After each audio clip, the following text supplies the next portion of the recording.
What's going on, Mountaineer Nation?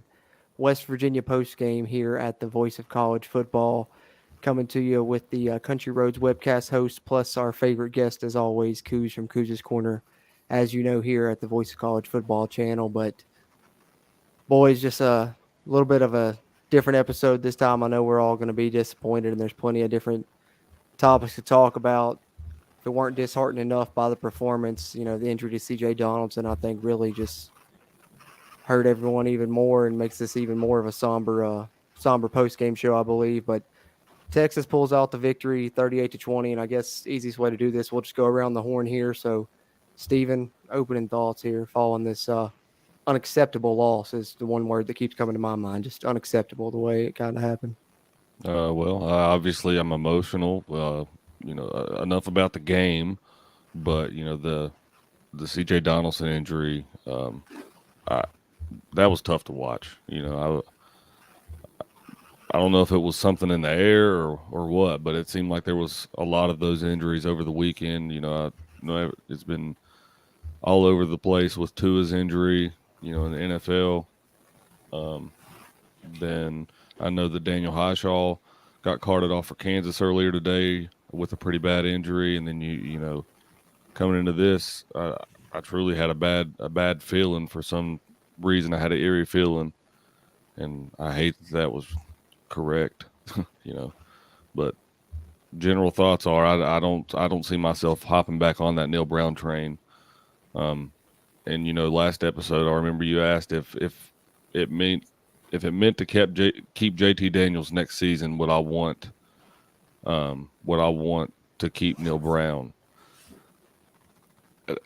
Don't get me wrong when I say this, because JT Daniels is a pro and he has played like a pro, but as bad as I hate to say it, I don't think that he's gonna, even if we keep everybody on this team next year, I don't think it's even going to be a good thing, because these guys just don't show me the talent or even the heart in a lot of situations that they even want to win games. From the jump in this game, it seemed like people weren't even trying to hustle. It was like they was jogging around like nothing was important. Nobody wants to play. Everybody right now on this team, in my opinion, not everybody, I won't say that, that's unfair, but I think that the great majority of this football team plays for the name on the back of that jersey instead of the name on the front, and that's absolutely, like you said, unacceptable. This is going to be a long season. I told you guys earlier, I know it's a cliche thing to say. I don't see 2 winnable games left on our schedule right now. That's being absolutely 1,000% truthful.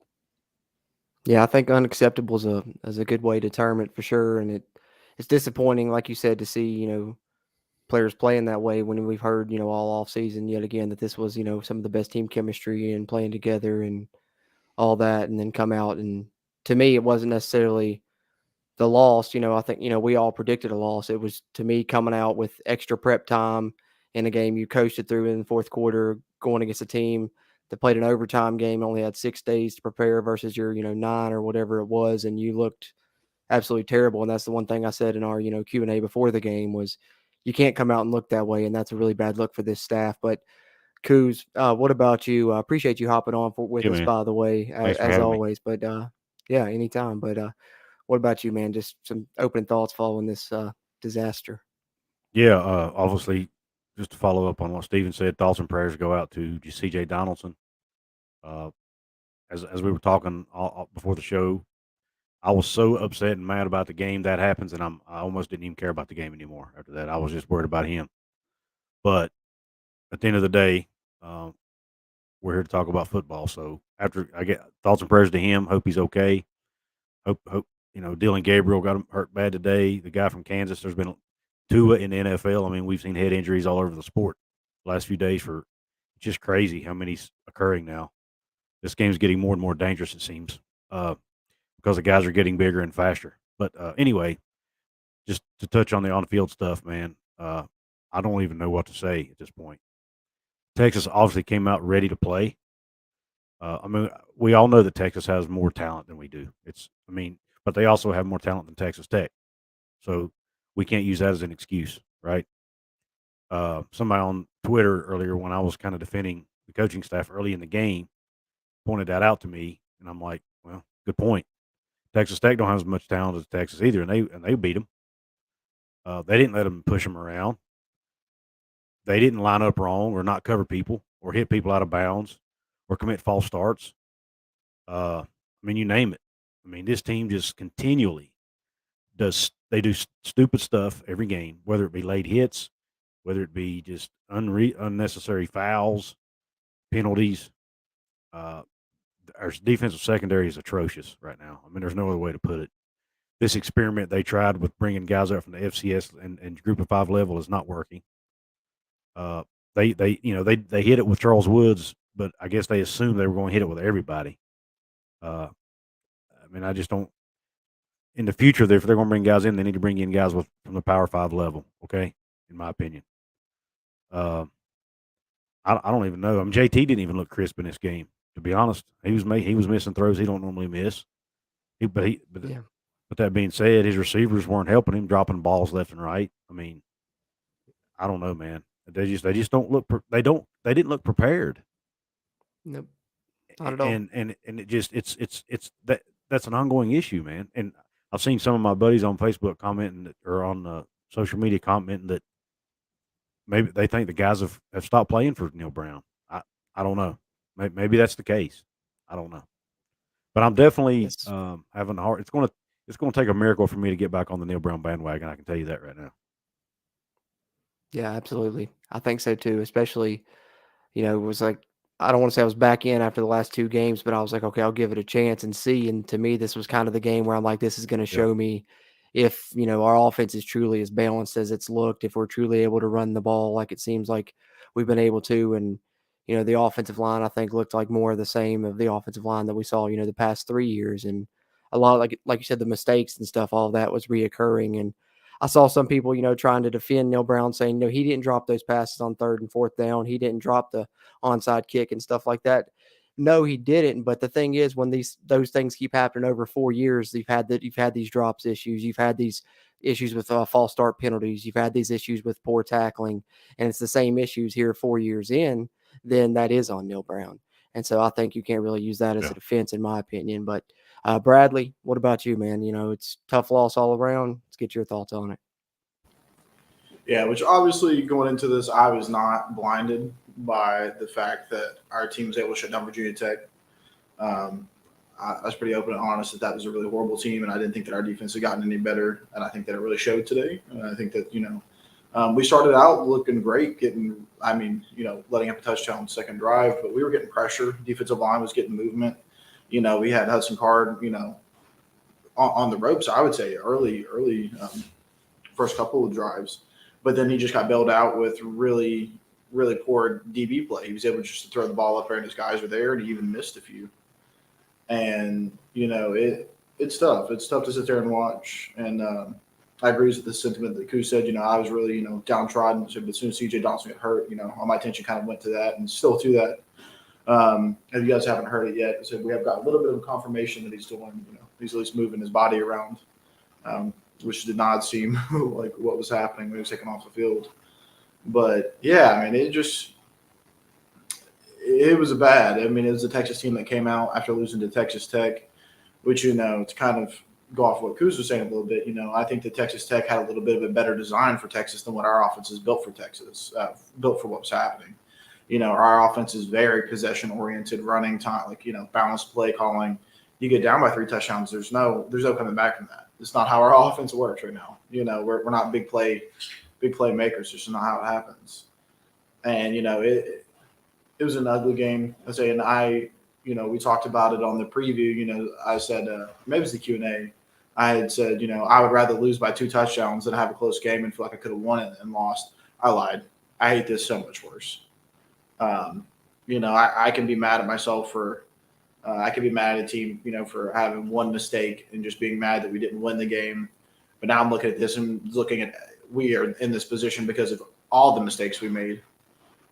There's not just one. I can't just point to be like, Bryce Ford Wheaton let one bounce off his hands and it was a pick 6. I can't just be like, Taj Alston hit a guy in overtime.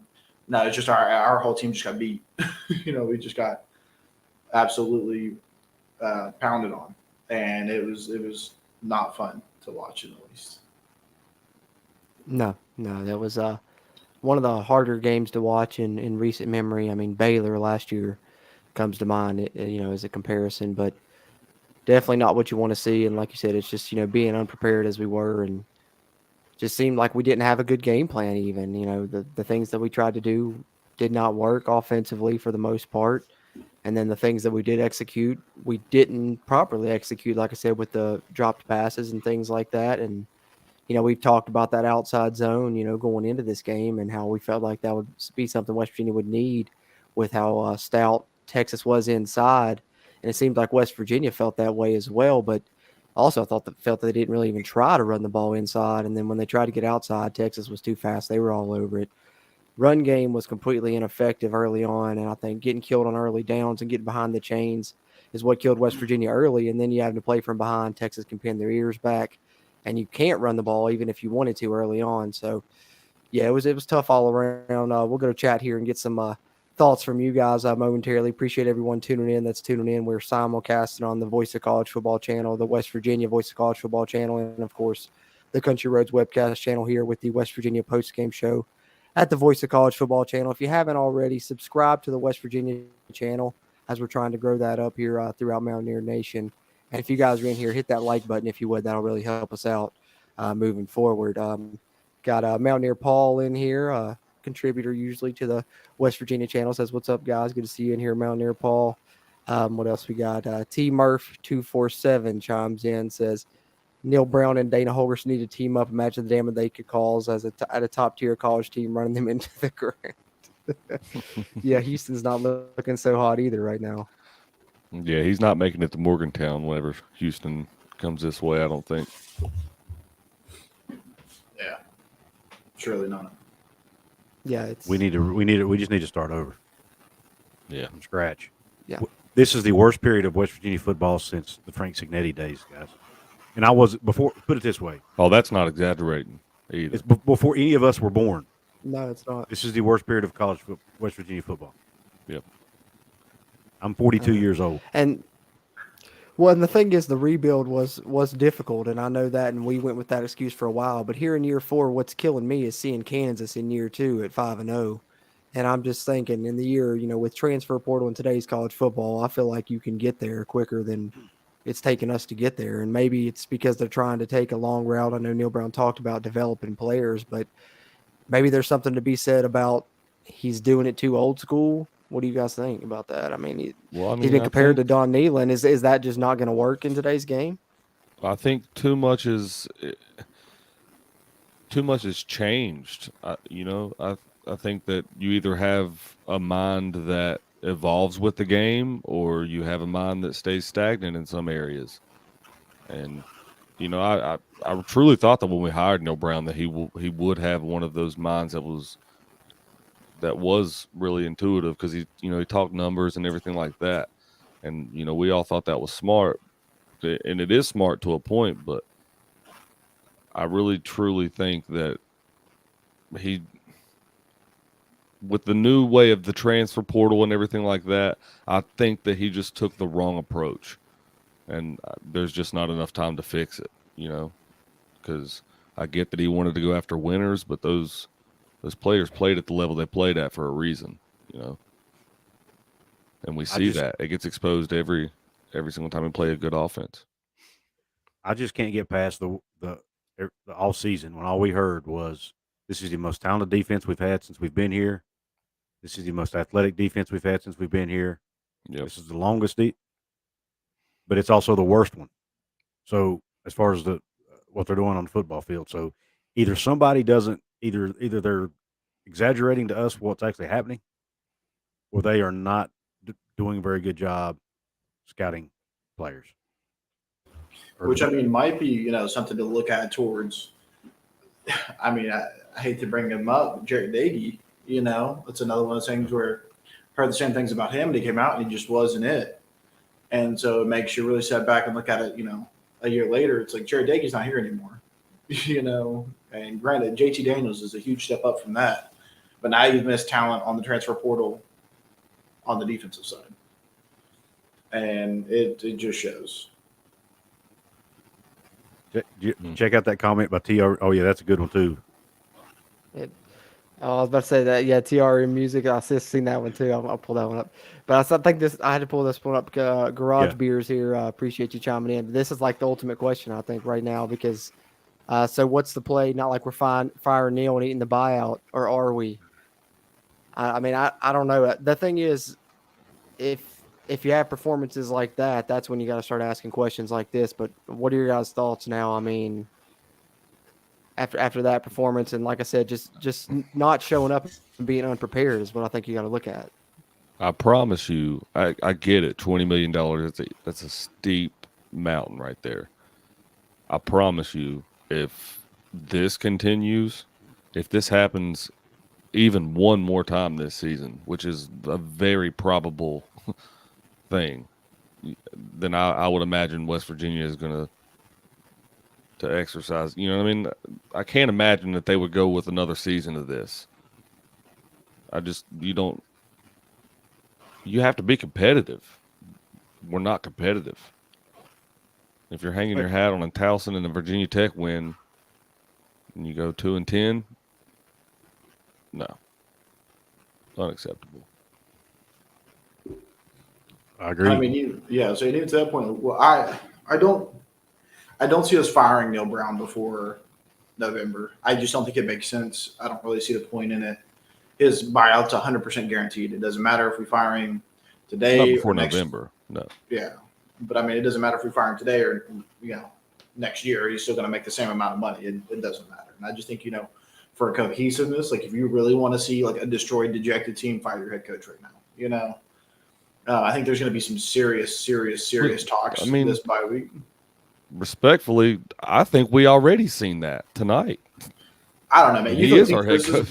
You think this is bad? Like, imagine like losing. Like, I think he's at least got the mind to try to get these guys together and can at least get half of them together. But like, you lose him, I think you're just losing everybody.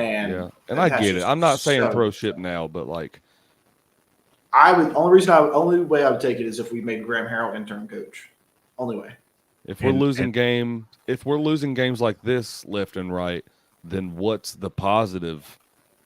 You know what I mean? Like, it's almost more positive to find your new guy as soon as possible so he can have a jump start on, getting his things in place. Yeah, that's just like I don't see you finding a new guy, like unless you're like I said, running with Graham Harrell. I would You're agree not with finding that. a guy, because nobody's going to leave their team mid-season. That any coach is worth a damn doing well is not going to leave their team mid-season to come, and start thinking about us. So at most you're looking at an interim head coach, but it's Yeah, I've always been against firing coaches mid-season for the most part, but in today's climate, I don't know that you can wait too long because all these other schools have already started firing their coaches. They're already out looking. They've already hired the search firms. They're already ahead of you. And if you wait till the end of the season and you're the last one to fire your coach, all the other ones are gone. Or everybody's gone, and you have less people to choose from. All the top candidates are already at other schools, or at least already being interviewed by other schools. So, and you're stuck with the leftovers, so to speak. That's kind of what happened to us when Dana left, because Dana didn't leave us till January the 1st. Right. And there was only there wasn't that many coaching candidates remaining in the pool. Now, Neil Brown, in their defense, was one of the top guys on the list anyway. So it wasn't necessarily a bad hire. I mean, everybody thought it was a home run hire. And plus, with you got signing day in December, they need to know who their coach is going to be. Yeah, that's just I'd agree with that. And like I said, traditionally, WVU doesn't do it, but I think, if it gets to that point, I don't see why you wouldn't want to get a jump start on it. But I don't think we'd even be having this discussion though if they didn't, if Shane Lyons didn't give Neil Brown the extension, because they really painted West Virginia into a corner. If not, Neil Brown may have been fired after this game. I mean, that's the one thing that's got you right here, stuck between a rock and a hard place. Is that extension? Yeah, may not have made it to the end of last season, honestly. Yeah. As bad as I hate to say this, Voice of Morgantown said something I agreed with on Twitter tonight. We have a bye week. Fairly positive, like in the past week or so. He says, of course, he's always he's not like Neil Brown for a while now, but he said that with us having a bye week coming up, you fire him now, you insert Graham Harrell as the interim coach, you give him the bye week to prepare, to get the team together and do what he needs to do, and then you move forward with the rest of the season. But Yeah, I don't know. What do you guys think about that? I want to answer first, just because, like I said, Graham Harrell's the only guy I would care for as an interim coach, and so I'm pushing heavily for that. I don't know necessarily bye week, but I'm heavily pushing for Graham Harrell interim coach, even possibly next head coach, because I love his offense, and I think that he is one of the few people that would be able to keep our quarterbacks that we have, and I think that our quarterback room is probably one of the strongest rooms that we have right now. And, he might even be able to keep some of these running backs together. Hope to God TJ Donaldson can make a return to football. And so, but my turn to that is you insert Graham Harrell in there right now. Like, you're also like completely fracturing every other coach in that room. Yeah. I mean, because then you're pissing off. I mean, Chad Scott feels dejected. Jordan Leslie's the next man up. Matt Moore knows that he's gone come season's end. There's no way you keep him. You might be able to keep, like a Shot on Brown and Tony Washington that just came in soon, but like their jobs aren't guaranteed. And so, like I said, I'm all for it maybe towards the end of the season, but like bye week, again, I get worried to the point where you're fracturing coaches then, and it's, you're really it's like you're picking up the rock and the bugs went scattering. But what do we have to lose at this point? That's what I'm saying. Like, I get it, and they're going to feel dejected, but I mean, what is the positive? If they're not doing their job, this is a business, and I hate to say it so matter-of-factly, but at the end of the day, you're here to win football games. If you can't do that, next man up, and you've had 4 years for a lot of these guys on this staff, not all of them, but for the multitude of these guys on this staff, you've had 4 years to prove you can get the job done. And most of them, Jordan Leslie, how much have we said so positive about him? And then this year, right. And then this year, you can't bring it to the table whenever you finally got an offense that can get the job done. I mean, you can't put everything on the players. You recruited those guys. That was them, So it all falls back on them at the end of the day. And I'm not trying to sound like someone who's, disloyal and all that, but I think that we've been more than fair as a fan base and giving these guys more than enough time to prove that they can get the job done, and it keeps to continually get worse. So in my opinion, which doesn't matter, honestly, but in my opinion, I think that maybe not now.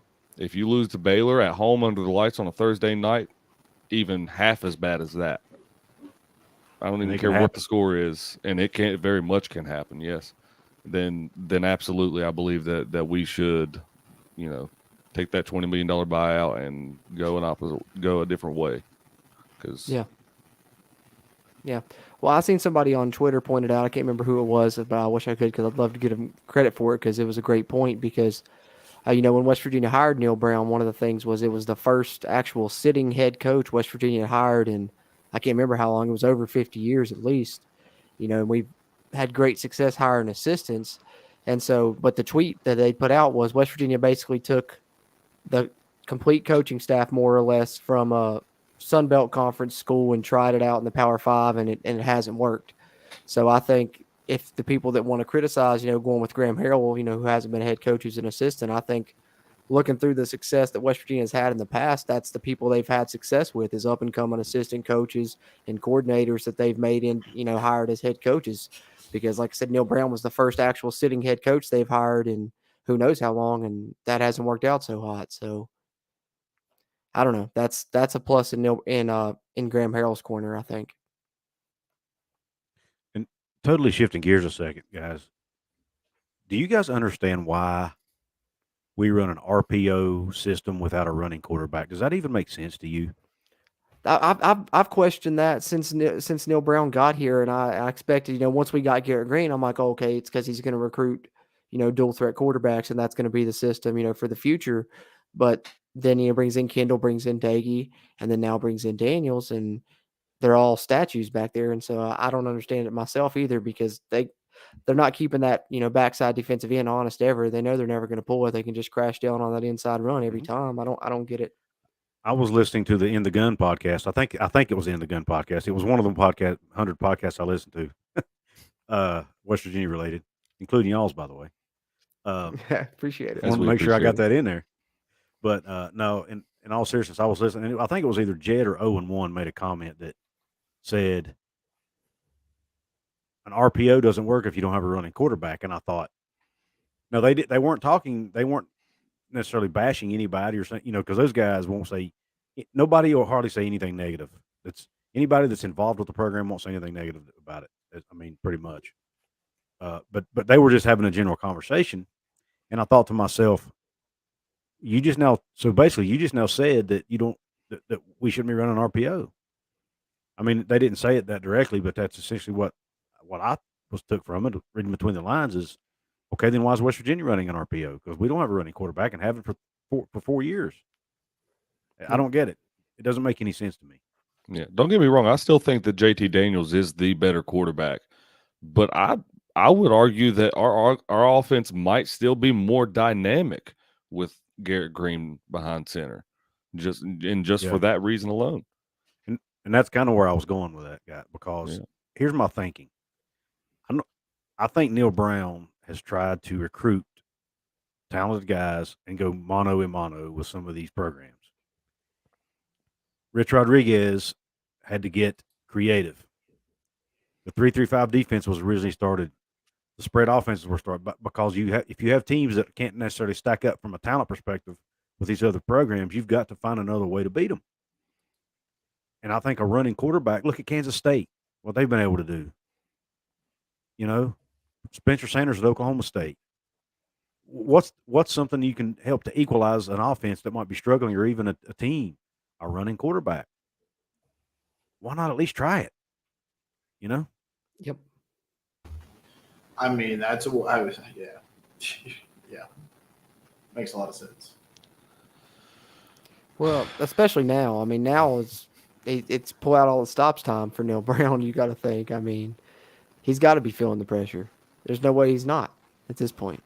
Well, if he's not, then we definitely need to fire him right now. Go to his house and fire him. Whatever plane they got on, go fire him if he does not feel pressure. Yeah, if I had to guess, he's probably at a hospital right now. He's probably with CJ Donaldson. I would imagine. Yeah, probably so. But you talk about pressure. JT Daniels got hit a lot tonight. Yeah. How much longer does he put up with that? How much longer does he put up with wide receivers dropping balls and an offensive line that's going to let him get sacked 4 times, 5 times, at least get, almost double-digit pressures? If he wants to make it to the NFL, how long does he still stand with that? I don't think he has a choice. True. Right. That's what I was going to say. Do you think he has the option to go somewhere else right now? You think he won't? So people look at JT Daniels and they can see the talent in him. I mean, if he hit the transfer portal tomorrow, you can't do that right now. But hypothetically, if he hit the transfer portal tomorrow, he would have people hit his line. Division I colleges that would hit his line and say, "Hey, I can get you to the NFL." And you're telling me he wouldn't sit tomorrow to do that? Undoubtedly so, but you're going to have to go through and learn a whole new system, whereas you already know everything in this system. You have complete free reign of the offense in this system. You're not going to get that anywhere else, I don't believe, in Division I football. But I mean, he's smart enough to do it. He's done it 3 times already. He is. But you just don't see that generally in Division I football. Like I said, I don't remember the last time. Pat White was the one other person I can remember in West Virginia's offense that had that much control, other than a coach, over what plays were ran. And maybe Will Greer. Maybe Will Greer. Yeah. He might have had. Greer. But JT, to me, it seems like he goes through more checkdowns. He notices more he does. Not tonight, but he does. He notices more in a defense, and he makes more calls, I feel. I agree. I think JT's the better quarterback out of the two, but I do too. And I'm not by saying we need to use. I'm sorry, Jordan, but by saying we need a running quarterback, I'm not saying we need to bench JT Daniels by any stretch of imagination. But at some point, they've got to try something different. I mean, the last time we had a 10-win season, who was our quarterback? Skylar Howard. Was he a great thrower of the football? Nope. But No, he could darn he sure said run that with deep it. ball. Garrett Green Well, would be, to Japan me, won could be your next championships. Skylar Howard.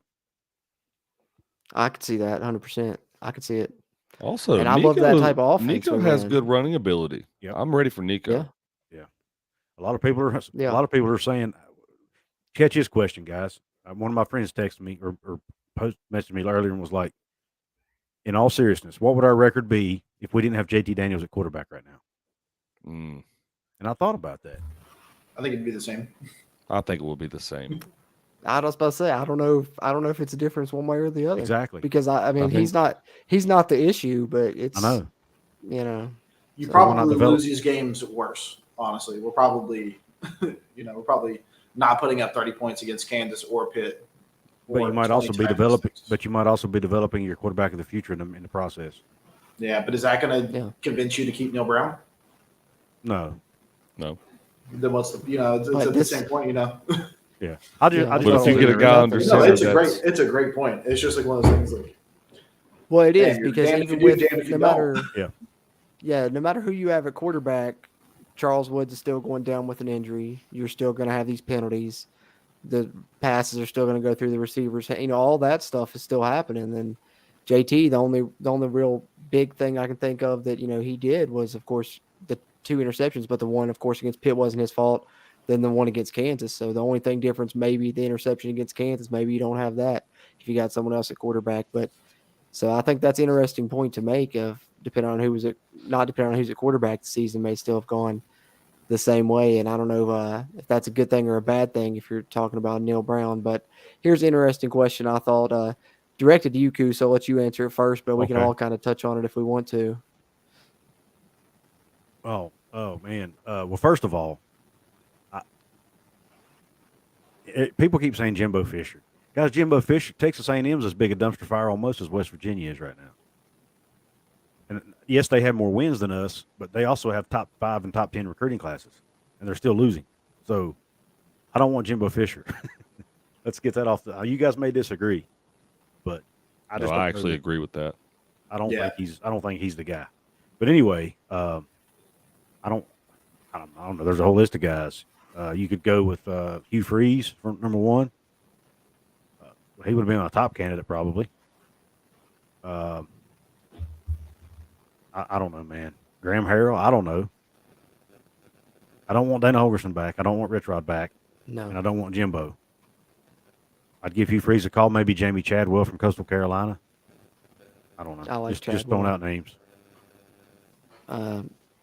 I think top of my list, I don't know, it'd probably be Bill O'Brien. I don't know There's a that's a good one. long shot. I don't know. That's a I don't good know if one. there's That any is a good one. connections, but yeah, that's the one that I would like to see top of my list probably. I think Jimbo would be a long shot anyway, but like I'm with you. I don't think he would be the guy. Rich Rod, as much as I'd like it for nostalgia purposes, but he hasn't been successful outside of that 3-year run at WVU. Really, brief success before that and very little success after that. If you look at his record when he didn't have Pat White and Steve Slayton as a coach, it's not the best. So I don't think we should go that way either. So I don't know. Could I say Ed? What or about- Gerard? Yeah, I mean, why not throw his name in there? Too many Hugh scandals Freeze, for I me. think is Hugh Freeze. I think is a guy that deserves a second chance probably, and he's been a winner. I like that name. The coach at Marshall, I can't think of his name right now, but I mean, why not give him an interview? Yeah. Tom Herman. Yeah. People have thrown out the Tom Herman name. I personally would not like the Tom Herman hire myself. Yeah. I lost a lot of neither. respect I'm for not a him at fan. Texas, to be really honest. Well, I interviewed a Texas guy the other day, and I didn't know this. I thought they fired Tom Herman for not winning. It wasn't this. Tom Herman, nobody liked him at Texas. He couldn't get along with people, apparently. Players included. Yeah, that sounds I like can see Dana. that. I think that might be the reason. I think they fired him more over that than they did wins and losses. Yeah. I can see that. I mean, realistically, I still need somebody that's going to be culture driven like Brown. I know people, we've talked about it some in just this segment, that might not be the right direction. But I feel like it is for West Virginia University. I think that we really just got to find somebody that fits that culture. Because I feel like that's why, Dana had all the players and couldn't get over the hump because he didn't have the culture. And we've said it before on here. Neil Brown's the opposite of that. He's got all the culture, but he's not been able to get the wins. He doesn't have the X's and O's, and so I think that you really just need both. Yeah. What about Gibby? Yeah, I was going to say Gibson Tony back. Gibson. I think Gibby would he be a maybe. deserving hire. I mean, do you unburn Well, I was the going to say bridges maybe along he the should have had way more too? consideration. Yeah, I think Gibby maybe should have had more consideration the first time around, and then.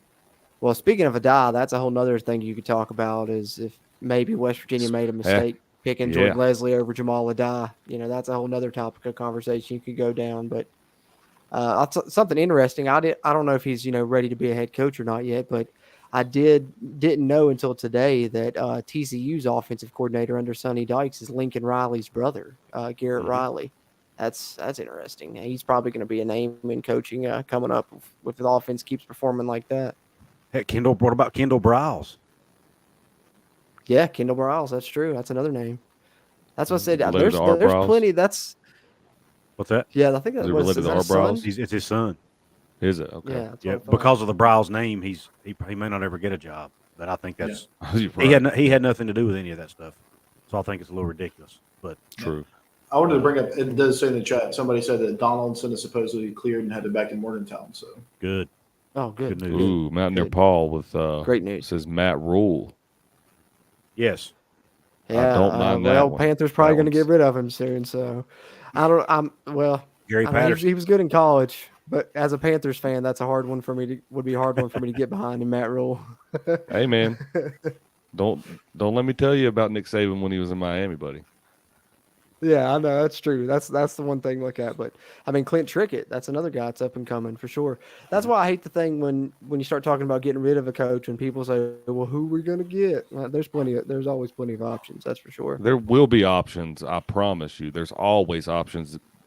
By at least 2 or 3 weeks before the season ends. Byron Leftwich Yeah. is a name that's been brought up. I see people throwing in. That's a good one. I didn't know he was into coaching. I like that. Yeah, he's the OC at Tampa Bay.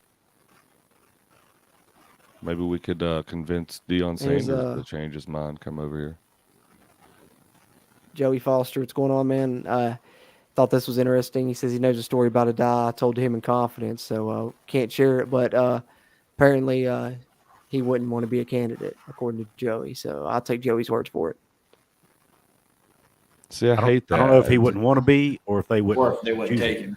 Yeah. I think it's Well, more- yeah. hate it, Well, I was about to I think say, it's more the latter. yeah, that would probably be more likely. I think he may have considering, burned some of bridges. Let's the- just leave it at that. Yeah, but For also, anybody watching yeah. that doesn't know, Jamal Adai is my personal favorite player to ever dress for the WV football program. I grew up watching that guy. I love the way he played. So that one personally hurts. That one really stings. Yeah, but like you also, maybe that bridge you burnt is with the AD, and maybe you won't have to worry about that hurdle either. Well, but Yeah, true. when Tony Caridi calls you out, it's probably not good. But Yeah, that's true. You can't really, 'cause he doesn't usually name Yeah. names. That's very true. You got a good point on it that. must have been pretty TC don't bad for ever, Tony Caridi to call you out. yeah. Well, that's and it's just that's how I look at it. It's blatant too when it's at two different programs and multiple years in a row, multiple of the obvious top players that anyone can look at and say, "Oh, this was their top player." I mean, Tyke Smith was, obviously our top player on defense that year, and then Miami, our top players on defense were obviously it was Akeem Mesidor. So I mean, it is what it is, but. Mountaineer Paul here with another interesting one. We're talking coaching candidates, pros and cons for Deion Sanders. I don't know. I think Georgia Tech's probably going to make a run at him for one. I don't know how that's going to end up, but I don't know if there's enough for the only WVU connection I would know of would be with Noel Devine. So I don't know. Yeah. Well, didn't he already accept the job at Auburn? Was it Auburn? Who, Deion? Yeah, I seen something earlier. I didn't hear that. Brian Yeah, I Harsin didn't hasn't hear gotten that. fired yet at Auburn. Hold on, maybe it wasn't Auburn then. I saw this. Hold on. I know Georgia Tech's after him, but I hadn't heard anything on it one think- way or the other. I look for Bill O'Brien either to get the Nebraska job or the Georgia Tech job. So I think he'll be off the list soon. I keep hearing his name pop Yeah. up a lot. Deion, pros and cons for Deion. I mean, obviously he'd be a great recruiter. He would give you a lot of pizzazz. He'd give you a lot of media attention. He'd give you some. He'd make West Virginia would be more nationally recognized. But at the same time, has he really proven himself yet as an X's and O's coach and able to run a program? I don't know. Yeah, I mean, I couldn't tell you how he's done in Jackson State. I mean, he did really good last year. I know that because they played in what they consider the HBCU championship, which is like I think they call it the Holiday Bowl or something like that, some kind of bowl, celebration bowl. Something I forget what they call it, but they lost. They lost to some. I don't remember who they even lost to, but anyway, they only lost one game all season, I think, plus the bowl game. Hell of a recruiter too. Oh, I mean, and he would probably bring a lot of those guys with him if he came. You know. Yeah, that'd be true. Doesn't his son I was about to say, quarterback the including team his, too? Yeah, Shador. Yeah, that would be the biggest get right there. Oh yeah, I mean he definitely get talent nice. here, but could he win? Could he develop them? And could he, scheme and do all the things you need to do, and hire the right? I think hiring staff might be the most important thing a coach does. Of everything they do, I think hiring the right staff, because that's who's really developing your guys. That's who's building the relationship with your guys. Because they're in those rooms with those position coaches every single day. I think the one solid, I agree. Continuous person on the staff that we've had is it's probably Mike Joseph. Oh yeah, Mike Joe. Yeah, for sure. I think that he doesn't get the I would say credit Chad that he Scott. really I think deserves. Chad Scott's a damn good running back coach. Yeah, and he's also True, but the I best mean, he's just also the best recruiter we long-standing. have. Yeah. Yeah, right. Oh yeah, but currently. you're right as far as tenure goes. Yeah, he's been through 4 coaches or 3, I think. No, Mike Barwas was here in 2006. Cruz, I don't know when did he. You got more of an idea than I do on that. He was here with Stuart Holgerson and Neil Brown. So I think 08 or 09 is when he started, I believe. But yeah, I think staff is really important, especially at West Virginia, and that's the hard part. And I think that's been a little bit of Neil Brown's issue is keeping your staff members here. That's one of the issues when Rich Rod left was they wouldn't give him money to pay his assistants, and then looking at Neil Brown, he's really lost some good ones. Travis Trickett was an amazing recruiter. Lost Travis Trickett. We've talked about Jamal Adai, so I think that's a good point, Coos, about hiring the staff is just as important as the hire itself mainly. And I think that's one thing, the con for me with Deion would be for West Virginia, we need not only someone that's going to hire a good staff, but someone that's going to buy into the West Virginia culture, the West Virginia program, and commit to be here at least for a little bit, because somebody like Deion, I feel like, is looking for, a bigger job, probably, a blue blood eventually. And so, I don't know if him coming here for like a year or two is going to do us any favors. Right. I mean, I'd take a year or two of 9 or 10 wins, but, in the long term, I guess, looking ahead, that's the main con I could think of, really. I don't think it has to be a West Virginia guy per se, but it would, if you want to get somebody for the long term, it might help because they're probably going to be more loyal to you. But I just had something come to mind. What if you get Travis Trickett, Clint Trickett, and then you round it out by getting their dad Rick Trickett to come back as your offensive line coach, and they can all coach together on the same staff. There you go. It might for the first time. Maybe we could get Bobby Bowden to come and they could put his coffin on the sideline and put a Don headset. Nealon's still kicking, so Yeah. No, you get his ghost. You get his ghost, man. That's what you Hey, get. also, That's now what that you get extra now boost. that I'm on the thought of a headset right now, I just want to shout out the Virginia Tech fan that yelled at us for admiring the Frank Beamer statue outside of the Virginia Tech Stadium. We were waiting in line. Got yelled I at. forgot. I can't believe we haven't brought that up yet. Yeah, we Yeah, were just I'm looking at honestly the surprised I haven't. statue, and he was like, show some more respect. I'm like, all right, sorry, we're just looking at it, man. Yeah, it's a sight to behold, honestly. Joey with a great point here. We're trying to get the West Virginia channel here at the Voice of College Football, continue to grow it, and so we can get up to 1,000 subs here. We're getting awful close, just about 300 away now. So if you haven't already, just go to the West Virginia at the Voice of College Football channel here and hit the subscribe button. Really help us out as we try and grow it throughout Mountaineer Nation. And while you're watching on whatever channel you're watching on, be it that one, the main Voice of College Football channel, or our own at the Country Roads webcast, hit that like button, give us the thumbs up on this video, and that will help as well as we continue to go through here. I'm scrolling through the chat here, gentlemen, trying to find anything I can pull up, but anything you guys wanted to touch on that we haven't touched on in the meantime? Thank God Preston Fox caught punts. Yes. Yeah, Silver I lining. was There you go, Brad. surprised. Yeah. That actually, I'm glad you brought that up, Brady, because Stephen mentioned something earlier about he better be feeling the pressure. I think it was you, Stephen, that said that. Somebody said that. But it got me thinking. Proof that he's feeling the pressure is in the past, Neil Brown didn't used to take people out for making mistakes. That's one of the things we criticize him for. You keep letting guys make mistakes and you never do anything about it. Well, now he's starting to do that.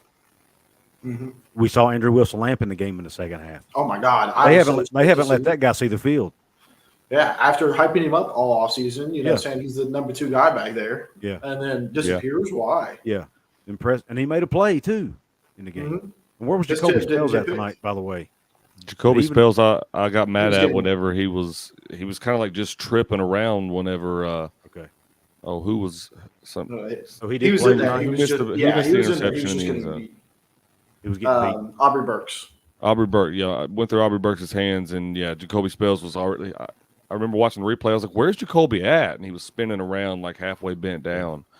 And and then he also slipped up on the another long touchdown. He slipped up in the end zone. He lost traction and fell down, and the guy was wide open in the end zone. Oh yeah, that was him. That's right. Mm-hmm. It was he actually committed a pass interference on that play. Honestly, I mean, it wouldn't have mattered because they called it anyway. But yeah, caught the ball. Yeah, but again, I'll take that over McCormick getting beat second drive of the game. So yeah, because at least he's going to learn from it, and it'll benefit us down the road. But yeah, I mean, he's put Preston Fox in to replace Reese Smith. He benched Tony Mathis last week after the fumble. Now I've heard all these talking heads say, "Well, it had nothing to do with the fumble because he was time to put Justin Johnson in." Bull crap. I don't buy that. Anyways, and then he replaced Taj Alston for committing the roughing the passer penalty. He put Sean Martin in his place now. So I do think he's starting to do that because I think he's starting to feel the pressure. I think he's definitely feeling it. At least that's my opinion anyway. No, I'd agree. I think he is too. I think he is from what I've noticed.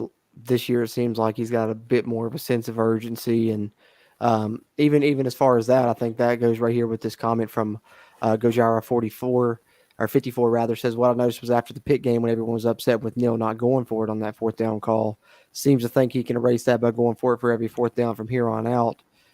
He has been doing it a lot more. I think in this game it was more so of how much they got from behind, but I definitely think Neil seems to be feeling the pressure. So who knows? Maybe that they've already, I know Shane Lyons came out with a statement, but behind the scenes, there may have already been some type of conversations between, Neil and Shane or Neil and Gordon Gee even. Who knows? It's hard to tell. But I guess looking forward now, gentlemen, it's bleak. It's very bleak, but the Big 12 conference, it's looks like there's going to be some different faces at the top. I know TCU is undefeated. Kansas is undefeated. They've got game day going to Lawrence next week. So, the bottom of the conference, it's not Kansas. It's looking like West Virginia right now. So my question, guys, is there a legitimate chance West Virginia finishes 10th in the conference this year? What do you think? I think that there is a positive trend. I think that it's not just legitimate; it's a probable. Right, exactly. I think that it's more than likely the going to be the case with the product that we've. I have watched at least one game of each team in the Big 12 so far this season. West Virginia to me is the worst team in the conference, and tonight was the prove me game, and it proved a lot to me. They're the worst team in the conference, and it's not even close. Yeah, I will argue it a little bit because I kind of brought this up when we were talking, during the game, and the fact that I think that I feel like Texas is the only team that we're not going to be able to compete in a shootout with because their defensive line was just too much we're run oriented, their defensive line was just too much for us to even get a run going. I think we're going to be able to run on everybody else. So I think that we've got a better chance, probably with everybody else, than what we have at Texas, just for the sheer fact of their size. Not even because I think we can handle, dynamic elite players, but we can't handle guys that are 6'4", 360 pounds. We just don't have it in us to deal with that. But Baylor doesn't have that same size. They still got monsters down there, but we seem to be able to handle them better. So I think that we got a better chance with everybody else but Texas. Yeah. See, Oklahoma State's defensive line is really good, and they stopped the run well. Baylor, I would argue, is the same way. They played Oklahoma State very well in that facet today. Iowa State held Kansas to 14 points today. Iowa State and Oklahoma lost in a bad way today, but they still have a pretty good defensive line. Mm-hmm. Kansas State D-line is good too. Yeah, but I think that's what I'm trying to make the distinction between Pitt had a great defensive line, but they weren't 360 pounds. I don't think it's necessarily. Mm-hmm. Yeah. It's all about size. We can't move them.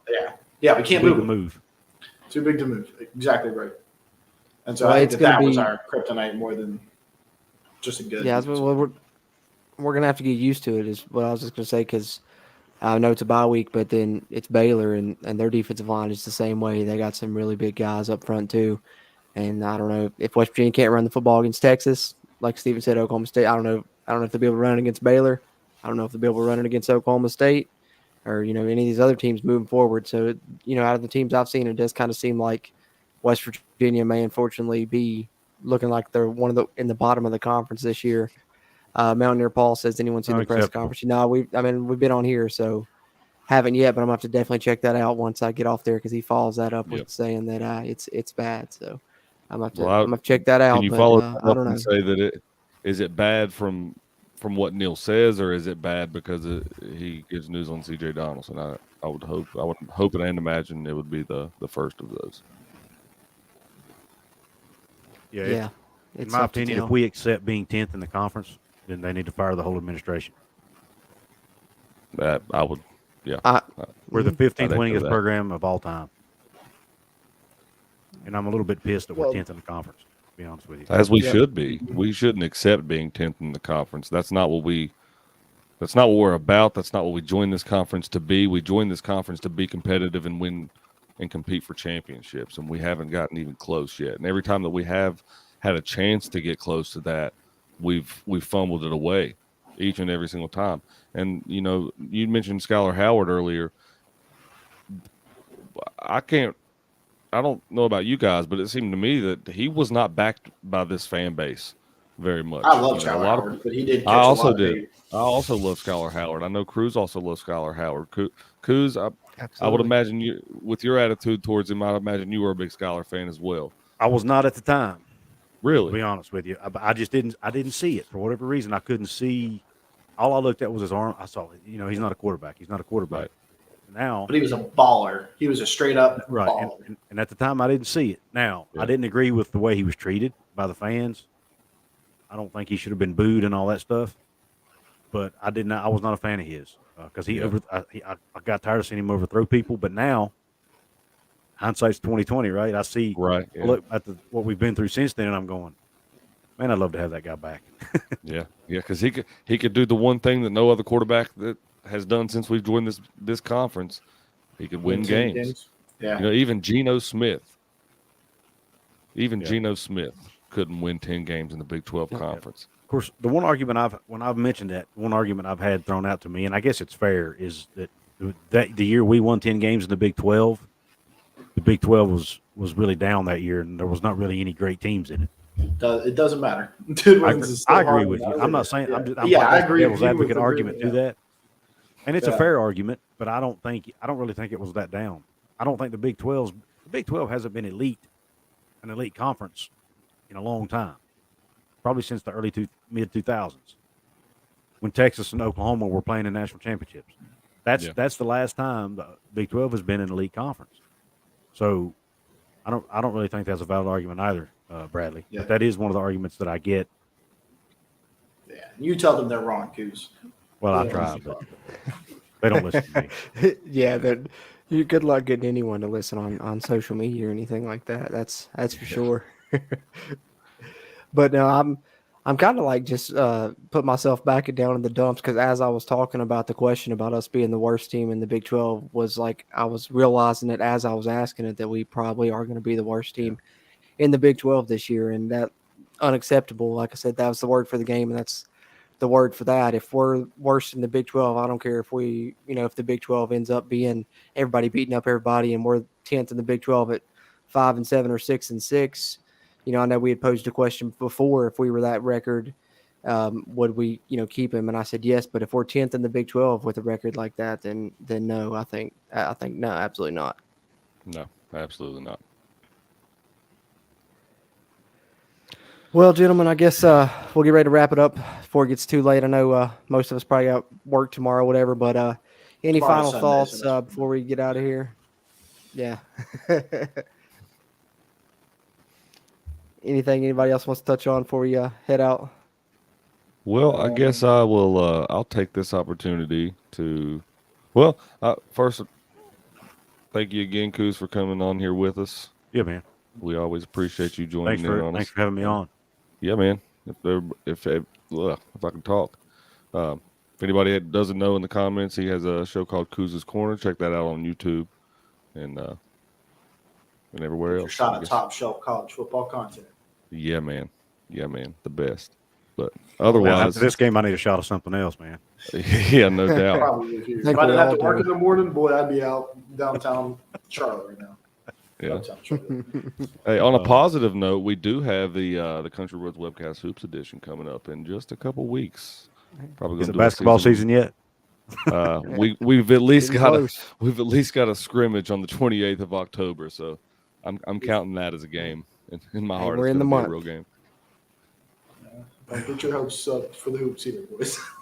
Yeah. Well, the Brad's not so hopeful, death but- sentence has already been claimed because Bob Huggins said in his first press conference that the guys can make shots. Hey, Oh, but my have you God. ever seen? Hey, I will say that's true, Coos. That's true. But have you ever heard him say it with a smile on his face? That's true. And he said it like three. He said, "It actually goes in. The ball actually goes in." The Huggy Bear looked like a kid on Christmas in that He press did. conference. I don't think I've seen him that happy since Well, his hiring press I conference. think he's still coming off the high from being in the Hall of Fame. Maybe I don't know. that That's could what I be chalked true. it up to. That could be true. Now, I am Yeah, that excited. could be I don't want to true. get off topic, but I am excited about basketball season. But Yeah, Jimmy Bell Jr. is a man. it's still too far away for me to think about it a whole lot yet. Yeah, still Well, heartbreaking from getting slapped. I thought the same thing before the game ended earlier, and now I'm ready to think about it. I'm about to go start watching all these old basketball I hear you. basketball clips.